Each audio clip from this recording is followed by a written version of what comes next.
कुश्ता जात की हकीकत क्या है? जब कुश्ता जात का नाम आता है तो लोगों का इसके बारे में नज़रिया जो है वो बहुत ही नेगेटिव है, क्योंकि कुश्ता जात को लोग नहीं जानते। जो बुरे कुश्ता जात होते हैं, जैसे कि बुरे असरात रखे हुए, वो बहुत चंद एक होते हैं। हकीम हज़रात उन पर अगर डिपेंड करते हैं तो वो नुकसानदेह होते हैं।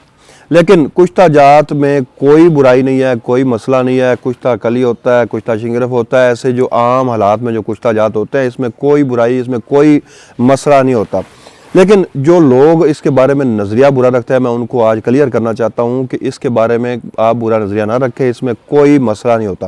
दूसरी बात, इससे आप फ़ायदा कैसे उठा सकते हैं? आपकी अगर कुव्वत कम है, आप अपनी ताकत को बढ़ाना चाहते हैं, तो कौन कौन से कुश्ता जात जो हैं वो सिर्फ इस्तेमाल करने से आपकी कुव्वत बढ़ सकती है। सादा सा सवाल है और सादा सा इसका मैं जवाब दूंगा।